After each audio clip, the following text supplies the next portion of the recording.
Welcome to Field the Draft. I'm your host, John Serenitas, and I am fortunate this week to be joined by NFL draft expert at Pro Football Network, Tony Pauline. Tony, how are you this evening? I'm okay. Thanks for having me. Well, thanks for coming on, Tony. I really appreciate it. Longtime fan of your work. Thank you. So I'm really looking forward to this. Now, before we get started and we get into the questions, I just wanted to talk a little bit about what you guys have coming up this week. And, of course, next week, with the draft being 1 week from tonight, or draft weekend starting 1 week from tonight, what do you guys got planned over at Pro Football Network for the next week or so in terms of coverage? Yeah, lots and lots of content. I sent in 3 different articles today, including why Zaven Collins was 11 pounds heavier during combine medicals than he was at his pro day. That's an interesting read. We'll have an updated draft board. We'll have a mock draft. Obviously, we have the mock draft simulator, which seems to be very addictive. I don't know. I try and super addictive, might I add, my friend. Very addictive. Can't get off of it. There's the free draft guide that I recommend everybody go. You just sign up with your email and you can download the free draft guide, 350 plus pages, 300 scouting reports. It'll be supplemented by an additional 450 scouting reports, 750 scouting reports, all told when it's said and done. And we will be in Cleveland. We, being Pro Football Network, will be in Cleveland next week, Thursday. We have lunches set up Thursday and Friday at the Lago East Bank. In fact, on Friday, Hanford Dixon and Kevin Mack, former Cleveland Browns stars. Yeah, when the Browns were making the run with Bernie Kosar in the mid 80s, we'll be on hand Friday to answer questions. I'll be there both days, Thursday and Friday. You get lunch. Hopefully you get some entertainment. You get to see my ugly face, answering questions, telling stories. There'll be some giveaways. It should be a lot of fun. It's great that it's draft season. It's even better that we've got fans back attending the draft. And I know Cleveland will hopefully live up to the expectations that everyone has after watching Roger Goodell sit in his easy chair for a year and make the picks. That was a little bit too much. It was a little too much. I couldn't agree with you more. And I want to tell people out there, by the way, if you get a chance, download the free draft guide that Tony has put out there. It is fantastic. And look, I know that there's different levels of interest in the draft, whether you're a hardcore draft person, someone that's somewhere in the middle, or a casual draft fan. It is an easy read, lots of great information. Tony delves into a lot of the prospects. It's not just a lot of the top-end guys, the top 50 to 100 guys. Tony goes into great detail. He goes deep. It's a worthwhile read, well worth the download. And if you had to pay for it, it would have been well worth every penny. It is terrific. So let's just jump right into it, Tony. And let's start with some of the draft buzz that you're hearing. We're a week away from round 1. What are you hearing out there right now? Is there anything going on? Is there any talk about possible trades, teams moving up, moving down? What are you hearing? Yeah, well, as I said yesterday, I mean, the Miami Dolphins are looking to potentially trade down a few slots. They're happy where they are because they know they're going to get Kyle Pitts or one of the top-rated receivers. They wouldn't mind moving down a few slots. I know that the Carolina Panthers, the player that they covet, I'm told, is Penei Sewell. So if Sewell gets past Cincinnati to the Miami Dolphins, it's quite possible that those two teams flip-flop positions. I think it's to the advantage of both of them. It would accomplish the goals that both of them want. I'm not hearing anything directly about a trade other than that it makes sense from what I'm hearing from both teams. Obviously, I think you could see teams start to trade up for a quarterback if Mac Jones starts to fall, specifically the Patriots. I think the Denver Broncos, from what I'm told, are basically going to stand pat. A lot of people think they're going to trade up for a quarterback. I'm told they're going to stand pat, see what happens to them, see what happens where they set at 9. They think a quarterback will fall to them at 9, and then they'll make a decision whether they're going to draft a quarterback, whether they're going to draft Micah Parsons or someone else. I'm hearing that there are some medical concerns with Rashaan Slater and his back, as I posted in a question and answer segment today at the Pro Football Network. Obviously, if you followed us early in the week, Landon Dickerson, guy who's been mocked as a potential first rounder by a few people. I'm told the medicals did not come back good, which was expected. Actually, I thought they would come back a little bit later. I mean, a little bit worse, I should say. Dickerson's a guy who tore his second knee ligament during the SEC title game at Alabama. He's a guy who missed the major portion of his first 3 seasons at Florida State with significant injuries. Great player, but a medical horror show. And, that's about it. I think what will happen is the The draft meetings went a little bit longer than usual this year to try and get as much information or fill in as much missing information as possible. I think one interesting thing that I'm hearing from teams, again, reported it last night on the show with Trey Wingo, is teams are actually expanding their draft boards. They're putting more players than usual on their draft boards because there is a concern that with the shallowing of talent and the dearth of talent in this year's draft, because so many seniors are going back for a second senior season, that many of the draft boards will have similar names on them, more so than usual. And there's a concern that when they get into the later rounds, those draft boards may start to be void of names. So they're actually expanding the draft boards to make sure that the names are still there when they get into the late rounds and they've got players that they want to sign as priority free agents. You mentioned Landon Dickerson. He's going to fall. It's abundantly obvious given the injury history and the knee issues. How far do you think he falls, though? I mean, it's obvious he's going to fall out of the first round, but could we be talking him potentially falling into early day 3 possibly? Listen, I have him as a 5th rounder on my board, which raises a lot of eyebrows. But I have him as a 5th rounder because of the medical history. You said the knee injuries. Well, there's also 2 significant ankle injuries, which basically put him on the sidelines as a sophomore and a junior at Florida State. And they're not just concerned as to whether or not he can remain healthy for the season. It's when do these prior injuries start to rear their ugly head? Do these prior injuries lead to the onset of early arthritis? Does it hurt with flexibility or even immobility? It's a tough situation. You got a terrific player in Landon Dickerson, a guy who's skilled on the football field. He leads by example. He's smart. He plays with a nasty attitude. But when you look at the medicals, I mean, an ordinary player like that who got equal to a C- on their medical grades is a late round pick, if not undraftable. So I think the team that drafts him is going to have to find some sort of compromise between the talent on the field and the medical information off of it. Yeah, and that's just it. And you're probably, if you had to speculate, you're probably looking at a shorter career here. So if you draft Landon Dickerson, at best, you draft him, he gets healthy, he plays for you, he plays at a high level, but you're probably looking at a 2-contract guy at best, given the injury history. And you mentioned arthritis, Tony. I don't think a lot of people realize that part of the injury concern that these teams have is that they do project down the road. Where's this player going to be physically in 5 to 8 years? And that's one of those concerns typically when you have some of the issues that he has. Well, it's not even 5 to 8 years. It's will he make it to his second contract? If he's not going to if the medical staffs don't think he's going to make it to a second contract or be a second contract player, that is a major medical red flag that can drop a guy completely out of the draft. So, yeah, I mean, Dickerson's a fun guy to watch on film. I mean, he seems like a great guy you can want to go to a bar and have a beer with, but you got to, look at all parts of the equation, and the medical portion of the equation is not good for him. And remember, this is a 335-pound man who is constantly suffering debilitating injuries. Not a good combination. No. All right, let's shift gears here. Obviously, the San Francisco 49ers stole the show in the pre-draft process when they traded up to the 3rd spot with the Miami Dolphins. And it's no secret they traded up because they're going to take a quarterback. Who do you think they take? Obviously, most people think Trevor Lawrence goes 1, assuming Zach Wilson goes 2. Who do you think the 49ers take at 3? Or could Zach Wilson be a possibility there? Are the Jets a little bit of a wild card at 2? But ultimately, who do you think San Francisco takes at 3? Yeah, I'd be shocked if the Jets take anybody but Zach Wilson at number 2. As far as number 3 is concerned, I mean, right now, the leader in the clubhouse seems to be Mac Jones. Everyone I talk to seems to think it's going to be Mac Jones, but it's always changing. I mean, I've had people tell me it's Justin Fields. I've had people tell me really from the get-go they think it could be Trey Lance. And San Francisco is doing what they want. They're leaving everybody guessing. From the start, I was told that Kyle will get what Kyle wants. Basically mean whatever quarterback Kyle Shanahan wants, he's going to get.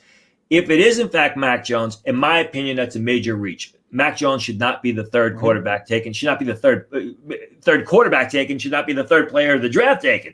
I think both Justin Fields and Trey Lance physically are much more gifted, they're much more talented, they have much higher upside.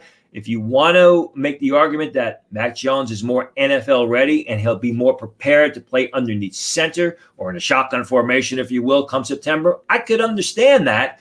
But you give away a lot of draft capital. You moved up a whole lot to get a guy that, from a physical point of view, of the top 5 quarterbacks in this year's draft, is probably number 5. Yeah. Now, this obviously it's comp season. People love comps, and I've been covering the draft in this area for 20 years, and people ask me, who do you think reminds you of this guy, and who does this guy remind you of? I'm going to do it to you, even though the look on your face tells me don't do it to me, John. I hate comps. When I look at Mac Jones, I think Andy Dalton. I'm sorry? I bet you probably hate comps, but when I look at Mac Jones, I think Andy Dalton. Yeah. I mean, I could see that. Doesn't have the huge downfield arm. Not a guy that's going to, drive his deep passes. Relatively athletic, but not super athletic. Not a guy that you're going to rely to pick up yardage with his feet, with his legs. A guy who's more of a field general. I think he's a little bit better than Andy Dalton, but I think that's a decent comparison, especially when you look from the physical aspect of it. Yeah, and it's interesting because I agree with you wholeheartedly, Tony. I don't think he's the 3rd best player in this draft, and he's not the 3rd best quarterback. But then when I think of it, I've been coaching football, small college, high school for almost 30 years, and then I start to think of the systemic fit. I'm a big Kyle Shanahan fan in that offense. And then I think when I look at Mac Jones, though, I think he could be thinking that he's getting his Matt Ryan here, a guy that he can move the pocket for, run the football, set up play action, and layer those routes and have him throw it down the field. But it'll be interesting to see what direction they go in. Now, stack the quarterbacks for us here. Obviously, I'm assuming when you look at this, 5 are going to go in the first round. If you're stacking them, how do you stack them in the first round? With Trevor Lawrence is head and shoulders above them all. He always has been. I think he's a generational type of quarterback talent. I didn't think coming into the season, I didn't have him as highly rated as, say, Andrew Luck way back when, but I think he exceeded my expectations. He didn't have great talent around him this year, great receivers around him this year at Clemson. He got the most out of that team that he could potentially get. I mean, you look at the guy, there's some controversy about comments he made about winning at all costs. I mean, this is a guy who in the middle of the season was tested positive for COVID, missed 2 games, dropped out of the Heisman Trophy race, but came back to help try and pull his team to a national championship, which he couldn't. So it's always been Trevor Lawrence. There's never been a question about that. Number 2 is Zach Wilson. Number 3 is Justin Fields. Number 4 is Trey Lance. Number 5 is Mac Jones. And then I got 3 quarterbacks who I like in day 2. Now, you have Kellen Mond rated ahead of Davis Mills. Why? Because of body of work. Because of the fact that I think Kellen Mond played better football in 2020 than Davis Mills did. Coming into the 2020 season, a West Coast scout buddy of mine said that if Davis Mills has the season that he's capable of, he could be a top 15 pick. Davis Mills didn't play all that well this year. I mean, he's a guy who's got great physical skills. He had a pro day type of workout at the Senior Bowl, which I was invited to. I got to see it. He makes all the passes. He's an athletic specimen. The problem with Davis Mills is when you watch the film, he seems slow to pull the trigger. He seems to hesitate mentally, which will kill you at the next level. Kellen Mond, he has the same physical skills. He's probably a little bit better on his feet. He has just as strong an arm, if not a stronger arm. He can get the ball through the tight windows. He drives the ball downfield. Mond doesn't really hesitate too much or slow to pull the trigger. Sometimes Mond stares down the primary target too much for my liking. He did that at the Senior Bowl. He made some incredible passes that you're like, wow. And then he made some bad passes that you're like, wow. I just think when you look at the body of work, Kellen Mond has been more consistent. He's got a much larger body of work than Davis Mills. I also think Kellen Mond is on a bit of an upswing. I don't think there's a huge spread between them. I think both of those guys will go in the second round. Davis Mills, I like him, but he seems to be the flavor of the day, as was his former Stanford left tackle Walker Little now. And sometimes these guys catch fire, and I just don't understand why. Yeah, I wanted to get your thoughts on Trey Lance. I mean, he's a pretty intriguing prospect. Yeah. And what I have found throughout this process is you either love him or you hate him. I don't want to say hate him, but you don't like him as much. I love him. I love the physical skills, but I'll be the first one to acknowledge he needs to sit a year, no matter where he ends up. Yeah. What do you think of him? Is he a guy that you think, if he ends up in the right situation and is allowed to develop, do you think he's a guy that can be a top 5, 10, 15 quarterback in this league? That's a bit of a projection. I mean, I'm not going to go out on that limb. I think he's a very good quarterback. I totally agree with you in the sense that I think it's best for Trey Lance and the team that drafts Trey Lance to have him potentially sit in 2021 the way Patrick Mahomes sat in Kansas City for a year. I mean, the fact is this. You look at the history of quarterbacks who left for the draft as underclassmen after only starting 1 year. That list includes Dwayne Haskins, Mitch Trubisky, even Mark Sanchez. So history has not been kind to the underclassmen quarterbacks who left for the NFL after just starting 1 year. Now, to Trey Lance's on his behalf, it's not his fault that he couldn't play football in 2020 because North Dakota State postponed their season to the spring and they only played one game in the fall. So you can't blame him for that. But the fact is you can't, turn your head from history. He is physically talented.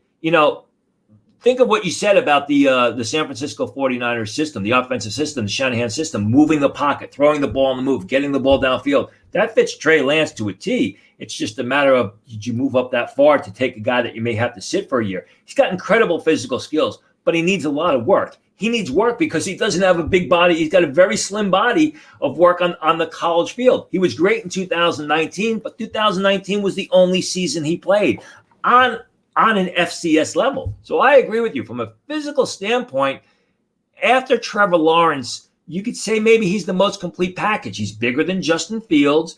He's got as strong as an arm as Justin Fields or any of the other quarterbacks. He's as fluid and as effective on his feet, whether picking up yardage with his legs or throwing on the move, as any of the other quarterbacks. He just doesn't have the body work, and that sometimes can be a scary thing, especially if you're going to draft him to be your starting quarterback in 2021. Yeah, and again, I think when you look at the 49ers, in theory, they're set up to draft him and let him sit with Jimmy Garoppolo there. Of course, we've heard speculation that they may or may not move him. Who knows? But I agree. I think at the end of the day, wherever he ends up, he cannot play. You need to have a veteran in place that can kind of keep things going until he's ready to go in 2022. Obviously, we're a New England football show, so let's talk a little bit about the Patriots here. What do you see Bill Belichick doing? Usually, we all know Bill Belichick is the biggest wild card in any draft because we think we know what he's going to do around here, and the prevailing thought is, he's probably going to trade down. Well, Belichick is a wild card. What do you think he does ultimately, Tony? Do you see him trading up, standing pat, or perhaps trading down again? You can never tell with the Patriots. You talk about a wild card. The Patriots usually do the opposite of what everyone thinks they're going to do. I mean, year after year, I'm reporting how they're going out to work out this linebacker. They're bringing in this linebacker. They're talking to this linebacker, and everything is set up for them to draft the linebacker. And they never draft the linebacker at any point in the draft or a receiver. So you never know. This seems to be the odd year. I mean, they're spending all kinds of money in free agency. The fact is this: Belichick's not getting any younger. He's going to need, he needs a quarterback, and he needs one to start and produce quickly. That would be Mac Jones. So as far as a guy who I think can start from day one and is the most NFL ready after Trevor Lawrence, maybe after Zach Wilson. Could I see him moving up if Mac Jones starts to fall? Absolutely. Is he going to move up to number 4 and give away all those draft picks if Mac Jones is there at number 4 and give the picks to Atlanta? I struggle to see that. I do think if a quarterback starts to slide, he'll pick up the phone, he'll start to make some calls and see if he can move up. His draft record has not been that good. I mean, Belichick is a tremendous coach, and what he does is he grabs guys off the scrap heap, or he gets these late-round guys, and he develops them, and more than anything else, he puts them in a position to be successful. He fits his system around the players, and he should be applauded for that. That's why he's been such a great coach. That's why they've won so many Super Bowls. Oh, yeah, by the way, they had a guy by the name of Tom Brady underneath center. Right. I think that I think that he could trade up in the right spot if a quarterback starts to fall. From where I sit now, I can't see him giving away huge amounts of draft capital to move up to that 4th slot. with the Atlanta Falcons to grab a signal caller. Do you see any conceivable way that 5 quarterbacks go in the top 10, or do you think it's the 4 and then Jones could potentially slip out of the top 10, or probably will slip out of the top 10? I think you could. I think 5 quarterbacks will ultimately be squeezed into the top 10, and I think it's just the end result of quarterbacks the past 20 years being overdrafted. Because 5 quarterbacks being squeezed in the top 10, and I think it's the end result of quarterbacks the past 20 years just being overdrafted. 5 quarterbacks do not deserve to go in the top 10 of this year's draft, but you're going to have 3 come off the board immediately. If Atlanta makes a trade to a team that wants a quarterback, Denver may take a quarterback. If Dallas is sitting there and Penny Sewell is not on the board, or they're not over enamored with Patrick Surtain, who I know they like, but a team like a Chicago or even in New England wants to move up and get a quarterback, I could see 5 quarterbacks being selected in the top 10, top 11 if one falls to the Giants and the Giants trade down. Which brings me to my next question, which was going to be, tell me 3 teams you could see trading into the top 10 for a quarterback. Patriots, Washington, the Washington football team. I'm going to be calling the Washington Redskins for the next 20 years. I apologize. Okay, it happens. I still call the Chargers the San Diego Chargers. There you go.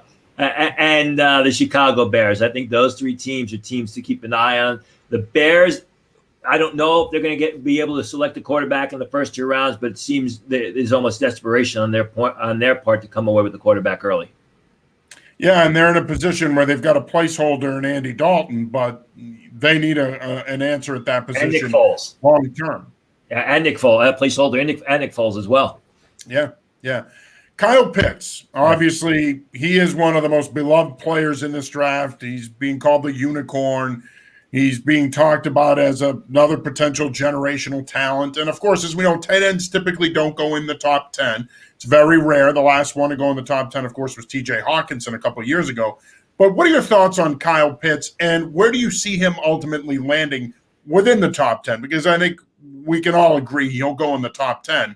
Right. What do you think of him, and where do you think he ultimately lands? Yeah, I mean, he's a 245-pound receiver playing the tight end position. He's a natural pass catcher. Obviously, he's an incredible athlete. He showed himself to be an incredible athlete on film. He proved it during his pro day. People talk, and I've said this time and time again, people talk about what Kyle Pitts did on the field. I like to talk about who Kyle Pitts did it against, because if you watch the SEC title game when Florida played Alabama, Kyle Pitts time and time again was matched up against Patrick Surtain, the top cornerback in this year's draft, and he beat Patrick Surtain. If you watch the South Carolina game, time and time again he was matched up against J.C. Horn, and he beat J.C. Horn, the second cornerback who will be selected in the draft. If you watch the Georgia game, Georgia has 3 defensive backs that are going to be selected in the top 100. And guess what? They consistently put him up against Kyle Pitts, and Kyle Pitts beat all of those guys. So he's beating the top talent, the top defensive back talent in this year's draft at the tight end position. Kelvin Joseph, a guy I like, beat him bad and then ran away from him in the open field.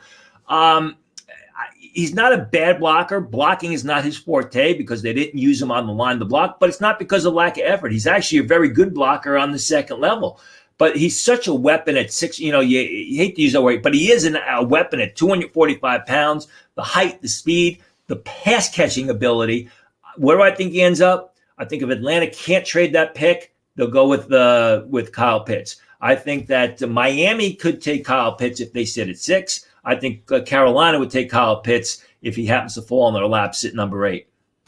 Yeah, and he would be a tremendous fit in Atlanta. And I know that there's been talk that new coach Arthur Smith really likes him there potentially. I know that there's also been talk that new GM Terry Fontenot might want to go quarterback. But, man, if you put Kyle Pitts in Atlanta with the rest of that skill group, and Julio Jones can stay healthy with Calvin Ridley and Matt Ryan, and if they could figure it out at running back, that's going to be a pretty good skill group. It already is, and Pitts obviously takes them to another level. Now, the offensive players have gotten a lot of the attention in this draft season, particularly the quarterbacks. But this is a pretty talented defensive player class in this draft as well. Who are 3 defensive players that you really like that you think can step in as rookies and make an impact? I like Patrick Surtain. I like J.C. Horn. And if he's focused on football, if the character issues are not a problem, I like Micah Parsons. I also like Zaven Collins. I'll add a fourth one. Love Zaven Collins. Zaven Collins of Tulsa, who I think Zaven Collins is the type of linebacker that 25, 30 years ago, he's a top 10 pick. But people tend to like these safety-sized linebackers these days. Yeah. These guys that are 220, 225 pounds, 6'1", run really fast. Zaven Collins, he's not super fast, but he's fast enough. He's a forceful blitzer. He stacks well against the run, and he can drop off the line in coverage. You can use him in a variety of roles. So I like those guys. I think the wild card as far as, or I should say the biggest boom or bust prospect in that group would be Micah Parsons. Let's forget about the perceived off-the-field issues. You watch Micah Parsons, his instincts run hot and cold often. Oftentimes, when I watch the film going back to 2019, because obviously he opted out this year, seems to be looking for the ball, seems to be thinking too much. He was able to make plays on the college level because he's such a superior athlete, because he's so fast, both in a straight line as well as laterally. You can do that on Saturday. It's a lot more difficult to do that on Sunday. So I think that's the wild card as far as what's going to happen, not so much on draft day, but 2 or 3 years down the road. Yeah, and he's an interesting case study because he's the kind of player that could be the first defensive player taken, or he could fall into the teens. It's so hard to peg where he's going to go. And this is a strong class at the cornerback position. So you got to figure a Surtain, a Horn. Farley was in that group until he had some back issues. But I think Micah Parsons, to me, if he's sitting there at 15 and the Patriots don't trade up, he's a possibility here, in my opinion, even though I think Zaven Collins is a better fit for the Patriots schematically. I mean, I think he's a Dante Hightower clone. But yeah, Parsons, I mean, you mentioned the size and the speed, Tony. It pops. I mean, he ran, a 4.39 40 at his pro day? But you've got the off-field issues. And then, and this is where I think talking to someone like you who's been doing this for a long time and has a scout's eye, you talk about him not necessarily recognizing certain things on the field, not necessarily picking up his keys, getting stuck where he's all of a sudden he's looking for the ball and he's not moving to the ball. It's those little things that the average person doesn't look for in a player. They look at the measurables and the 40 time. They say, wow, they got to draft this guy. But in reality, a guy like Parsons passes the eye test, but he doesn't always pass the eye test as a player.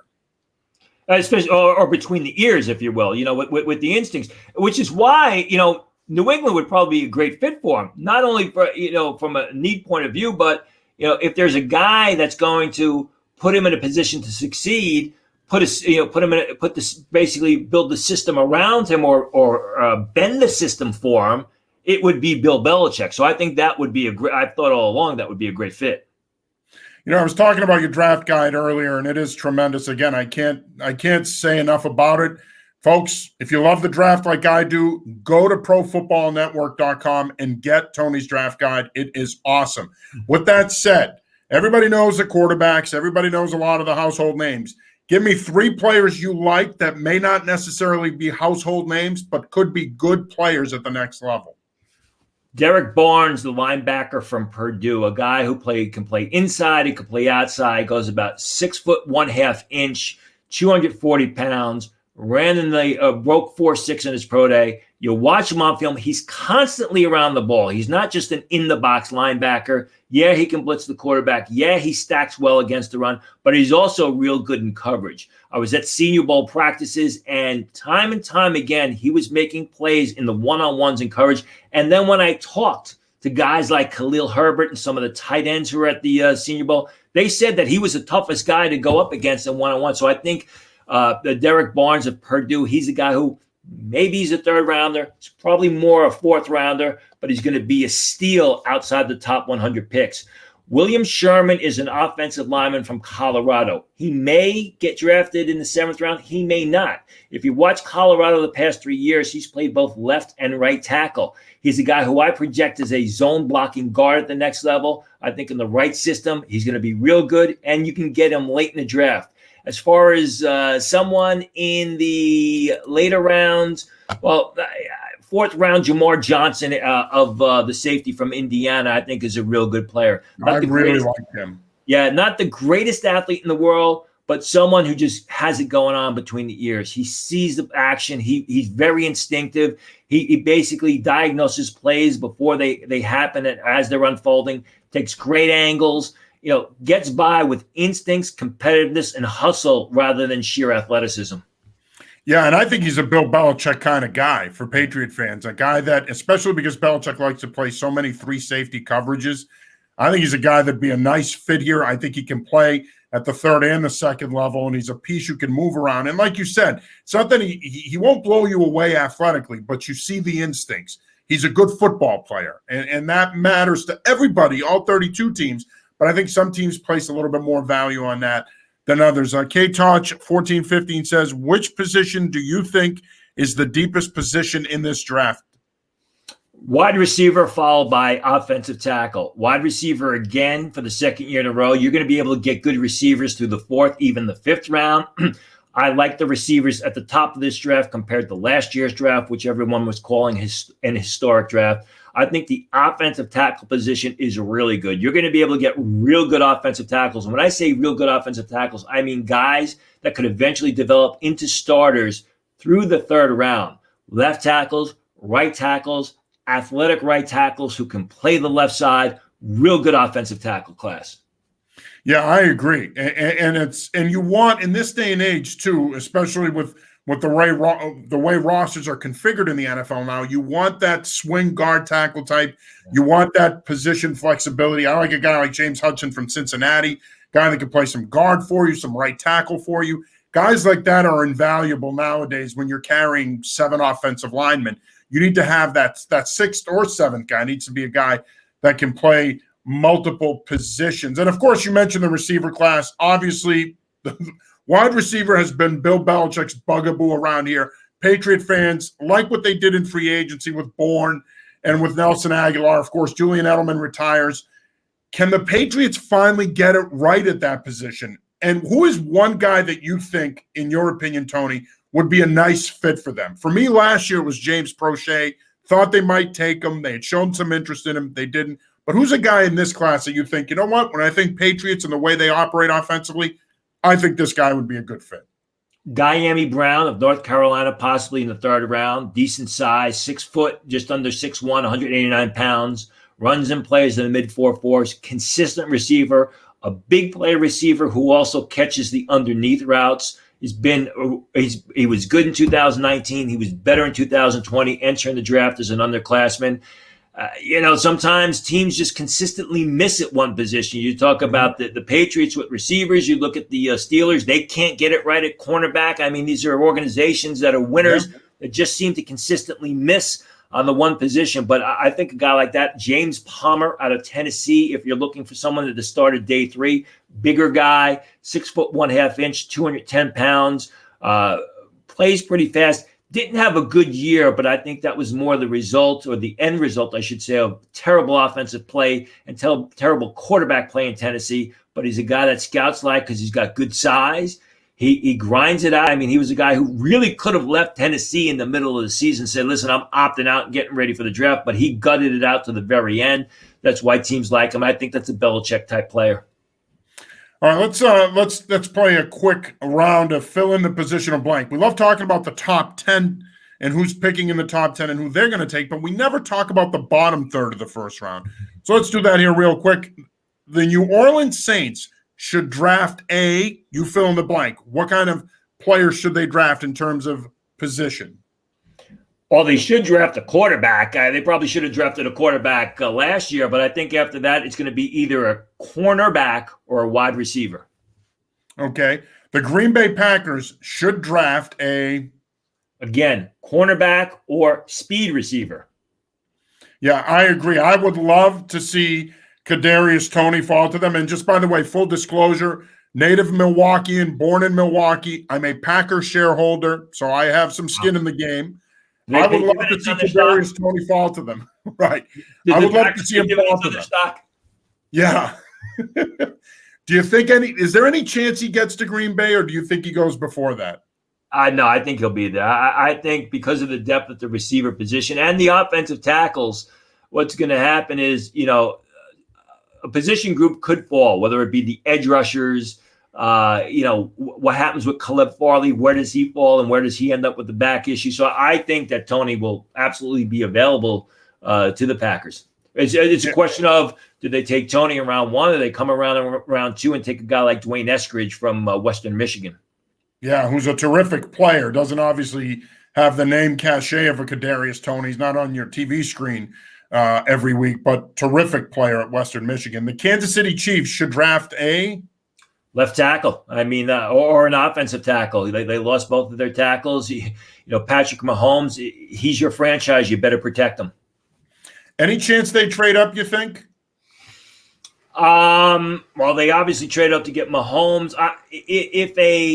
I don't think so, only because I don't think a top left tackle will fall down. Maybe they trade up for an edge rusher if one of the top guys fall, because that's another position. But I think they really got to look offensive tackle.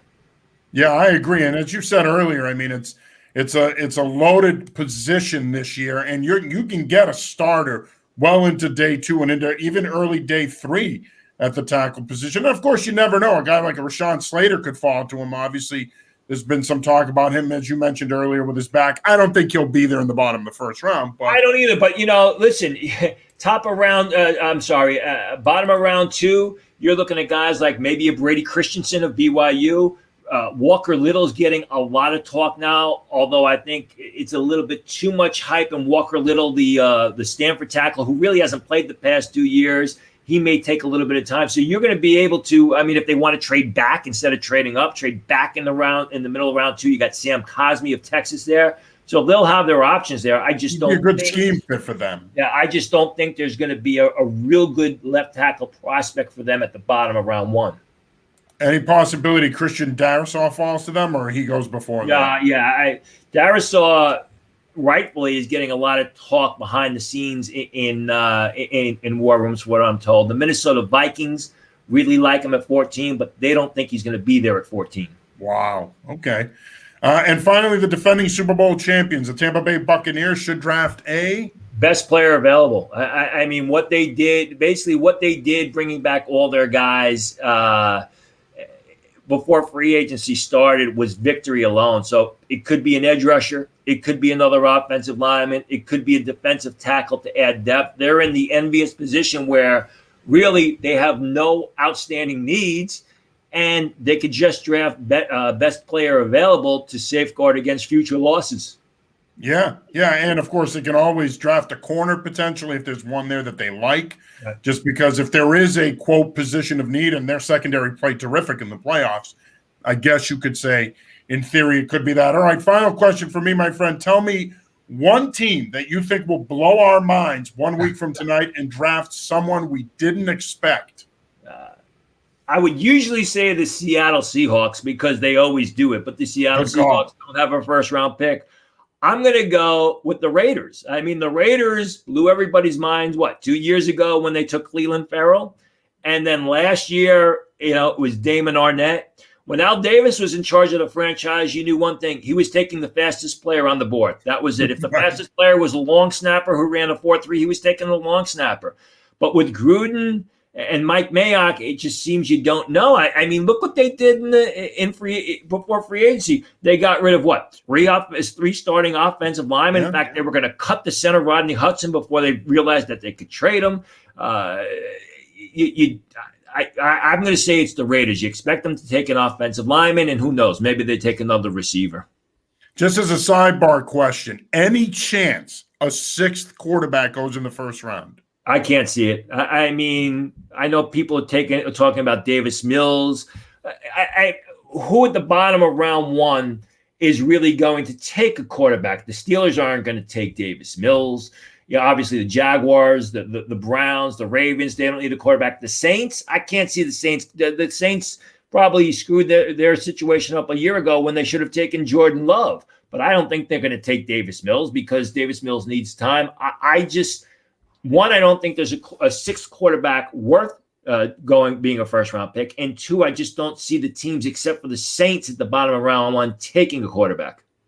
Yeah, and that's a great point. And I think when you compare this year's quarterback class to next year's, obviously this year's is better at the top. Right. But I think it's safe to say, or at least you can make the argument that perhaps next year's might be deeper, might be a little deeper. So you might be able to get a potential starter, if you will. Sam Howell, Sam Howell of North Carolina. He's going to be an early pick. There's a kid from Nevada by the name of Carson Strong, who I absolutely love. I hope people write that name down and watch him. A tremendous arm talent who is a natural for the vertical game. Doesn't play in the most NFL friendly offense. Plays in a pistol formation. They get a little too cute for themselves at Nevada. Mm-hmm. But if things develop, I think it'll be a solid quarterback class. And there's always, there's always a quarterback that comes out of nowhere that shocks us. I mean, no one at this point in time a year ago thought that Zach Wilson was going to be the second quarterback selected in the draft. The year before that, who knew about Joe Burrow? So there's always someone that comes out of nowhere and everybody falls in love with right before the draft. And it's amazing because I keep hearing people say, I loved Zach Wilson back in 2018. I think universally speaking, a lot of people love the arm strength, but the injury history, the inconsistency, I don't think anyone, to your point, saw him being a top 5 pick a year ago. NFL scouts who grade underclassmen gave Zach Wilson a 5th round grade coming into the season. So NFL scouts didn't even see this. And in comparison, it's ironic because the prior year, before the start of his senior season, NFL scouts also gave Joe Burrow a 5th round grade. So that's kind of ironic. Yeah, and you mentioned Strong from Nevada. I mean, another guy that I think might fit that is Grayson Mccall at Coastal Carolina. Plays kind of in a gimmicky veer, zone read option offense, but there is some physical upside there if he can develop as a passer. Talked about highly in the scouting world. Obviously, he's got to try and capitalize or show progress on what was already a terrific season in 2020. Scouts like him. They also like the tight end out in Coastal Carolina, a guy by the name of Isaiah Likely, who he's a local kid from Massachusetts. If he had entered, I know he had a bit of a foot problem, but if he had entered this year's draft, quite possibly he could have been the second tight end selected. Yeah, and again, this is a guy who was played at Everett High School here in Massachusetts, and a guy that I know, a friend of mine, was on that staff that actually recruited him to Coastal, and he's a guy that, again, he fits the profile today, right? 11 personnel, move tight end, can create matchups for you. The tight end position, gone are the days now where it's the 6'7", 250-pound guy. Yeah. It's more about having an athlete at that position. Those guys, the 6'5", 250-pound guys are your number 2 tight ends who are brought on the field usually on third and short to block or be an intermediate pass catcher. That's why we talked so long about Kyle Pitts, because, he's 245 pounds and he easily gets down the seam and creates mismatches and can outrun most defensive backs. And, oh, by the way, he's a terrific pass catcher. I could do this all day, my friend. I could talk to you all day, but I know you're busy. I know you got a lot going on. Tony, I want to say thank you for taking the time. It means a lot to me. As I said to you, I've been a longtime fan of your work. I'd love to do this again soon. And you know what? Have fun next week. This is, for us draft junkies, this is our time of year. It's our Christmas. So enjoy it, my friend. Enjoy what you guys are doing over at Pro Football Network. It's awesome stuff. If you guys aren't familiar with Pro Football Network, you're missing out. Terrific coverage from all their staff writers. Tony, of course, with the draft. But thank you for taking the time, my friend, and let's do this again soon. Thanks so much. I really enjoyed it. All right. Thank you, Tony. Have a good night.